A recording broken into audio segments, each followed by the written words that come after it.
స్పష్టంగా తేలిపోయింది. ఇవాళ బేసిన్ నాలెడ్జ్ లేని ముఖ్యమంత్రి ఆయన ఇరిగేషన్ అధికారుల సమావేశంలో తాను ముఖ్యమంత్రి అనేది కూడా మర్చిపోయి ఏ ప్రాజెక్టు ఏ నది బేసిన్ లో ఉంది అని ఒక చిన్నపిల్లగాడు అడిగినట్టు అడుగుతుంటే ఈయననా మన ముఖ్యమంత్రి అని చెప్పి ఈయననా మనకు న్యాయం చేసేదని చెప్పి రాష్ట్రంలోని రైతులు ఇవాళ బాధపడే పరిస్థితి. వాస్తవం ఒకటి మాత్రం, నీళ్లు, నిధులు, నియామకాలు, ఇది ఆనాడు కేసీఆర్ గారు, తెలంగాణ ఉద్యమకారులు జయశంకర్ గారు, ఇంకా తెలంగాణ బిడ్డలు ఆనాడు తెలంగాణ ఉద్యమానికి ఇచ్చిన శీర్షిక నీళ్లు, నిధులు, నియామకాలు. ఇవాళ రేవంత్ రెడ్డి గారు కూడా అదే పాటిస్తున్నారు.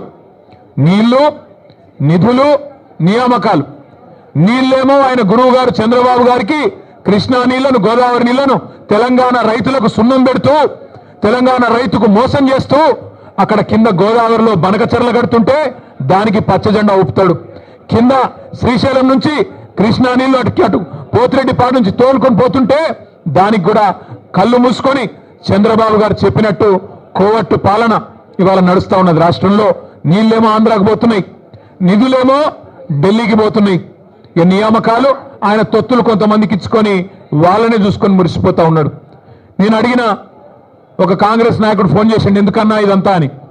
నేను అడిగినా, మరి మీ ముఖ్యమంత్రి పిలిచిండు కదా, ఎక్కడ వేయండు అన్న ఢిల్లీకి వేయండు అన్నాడు. ఎందుకు వేయండి, ఏమిటి పోయిండు అని నేనన్నా. ఎరువుల బస్తాల కోసం వేయండి అన్న అన్నాడు.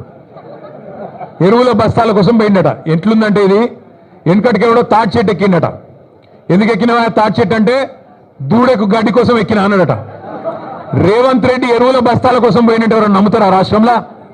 రేవంత్ రెడ్డి ఏ బస్తాలు తీసుకొని పోయిండో ఢిల్లీకి అందరికీ తెలుసు.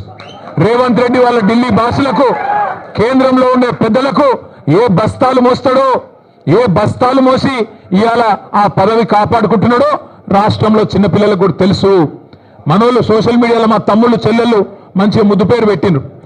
పే సీఎం అంటే పేమెంట్ కోటాలో తెచ్చుకున్న సీఎం పదవిని ఎప్పటికప్పుడు పేమెంట్లు ఇచ్చుకుంటూ కాపాడుకునే బాపత్ తప్ప నీకు రాష్ట్రంలో రైతుల మీద ప్రేమ లేదు, రాష్ట్రంలో గిరిజనుల మీద ప్రేమ లేదు, దళితుల మీద ప్రేమ లేదు, 42% రిజర్వేషన్ ఇస్తానని నువ్వు మోసం చేసిన బలహీన వర్గాల బిడ్డల మీద ప్రేమ లేదు, 2500 రూపాయలు ఇస్తానని నువ్వు మోసం చేసిన ఆడబిడ్డల మీద కనీస గౌరవం లేదు. ఇట్లా చెప్పుకుంటూ పోతే ఒక్కటంటే ఒక్క విషయంలో కూడా ఈ ముఖ్యమంత్రి గారు ఇప్పటివరకు సఫలం కాలేదు. ఆయన వచ్చినా రాకపోయినా నేను మొత్తం లెక్క తీసుకొని వచ్చిన రాష్ట్రంలో మొన్న వేసిన రైతు బంధు అయిపోయింది మొత్తం వేసేసినామని చెప్పిన రైతు బంధు, దానిలో డొల్లతనం కూడా ఆయనకు చెప్దామని వచ్చిన. స్వయంగా రేవంత్ రెడ్డి నియోజకవర్గం కొడంగల్లో, స్వయంగా ముఖ్యమంత్రి ప్రాతినిధ్యం వహిస్తున్న కొడంగల్ నియోజకవర్గంలో ఇగో రైతు బంధు రాని రైతుల సంఖ్య, మొన్న వేసిన రైతు బంధు 670 మంది రైతుల పేర్లు, వివరాలు, అడ్రస్లు, ఫోన్ నంబర్లతో సహా తీసుకొని మరీ వచ్చిన. అట్లే రాష్ట్రంలో రుణమాఫీ కాని రైతుల జాబితా, లక్షల సంఖ్యలో ఉన్నవారు, వారందరి జాబితా కూడా తీసుకొని వచ్చినాం. అట్లాగే ఈ రాష్ట్రంలో ఈ ప్రభుత్వం వచ్చిన తర్వాత, రేవంత్ రెడ్డి గారి ప్రభుత్వం వచ్చిన తర్వాత మరణించిన, బలవన్ మరణాలకు పాల్పడ్డ 600 మంది రైతుల లిస్టుతో సహా తీసుకొని వచ్చినాం. అట్లాగే ఈ రాష్ట్రంలో బోనస్ రాక పంటలు అమ్ముకునే దిక్కులేక, ప్రభుత్వం కొనక మిల్లర్లకు అమ్ముకొని నష్టపోయిన రైతుల జాబితా కూడా మీరు ఏమంటే ఇవ్వడానికి సిద్ధంగా ఉన్నాం.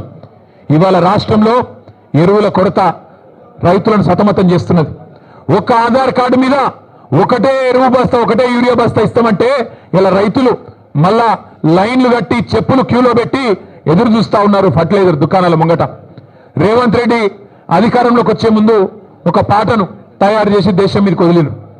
మళ్ళీ ఆనాటి రోజులు తీసుకొస్తామని చెప్పారు. నిజంగానే ఆనాటి రోజులు తెచ్చిండ్రు. ఆనాటి రోజులు కరెంటు కోతల రోజులు, మళ్ళీ ట్రాన్స్ఫార్మర్లు పేలిపోయే రోజులు, ఆనాటి రోజులు ఎరువుల కోసం, విత్తనాల కోసం లైన్లలో నిలబడే రోజులు మళ్ళీ కాంగ్రెస్ ప్రభుత్వం తీసుకొని వచ్చింది. ఇందిరమ్మ రాజ్యం అంటే సంక్షేమ రాజ్యం వస్తుందేమో అనుకున్నారు ప్రజలు.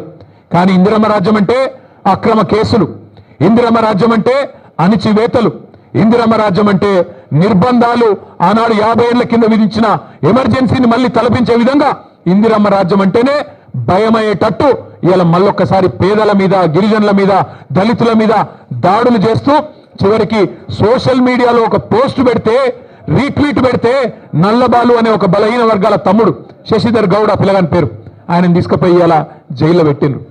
అందుకే ఇందిరమ్మ రాజ్యం అంటే ఏందో ప్రజలకు అర్థమైంది, ఆనాటి రోజులు అంటే ఏందో అర్థమైంది, మార్పు అంటే ఏందో అర్థమైంది, అన్ని విషయాలు అర్థమైనాయి. కాబట్టే కర్రుగాల్చి వాత పెట్టడానికి రేవంత్ రెడ్డి గారికి రాష్ట్ర ప్రజలు సిద్ధంగా ఉన్నారు.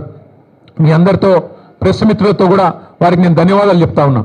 ప్రెస్ క్లబ్ మా శ్రీనివాస్ గౌడ్ సాబ్ ఫోన్ చేసి ఇట్లా చర్చ ఉన్నది, మరి మాకు అవకాశం ఇవ్వండి అంటే వెంటనే వారు అవకాశం ఇచ్చినందుకు వారికి కూడా ధన్యవాదాలు. ముఖ్యమంత్రి గారికి మర్యాదగా తువాలేసి దాని మీద రాసి నీకోసం ఇంతమంది పెద్దోళ్ళు నిలబడి మాజీ హోంమంత్రి గారు, మాజీ అడిషనల్ డీజీపీ గారు, మాజీ మంత్రులు, మా రాజ్యసభ సభ్యులు, మా ఎమ్మెల్యేలు అందరూ నిలబడి నీకోసం కుర్చీ వేసి అర్ధగంట ఎదురు చూసినాం. నీకు నీ కుర్చీకి ఇచ్చే గౌరవం నీకు ఇచ్చినాం. కానీ ముఖ్యమంత్రి గారు మీరు గౌరవాన్ని నిలుపుకునే పద్ధతిలో లేరు.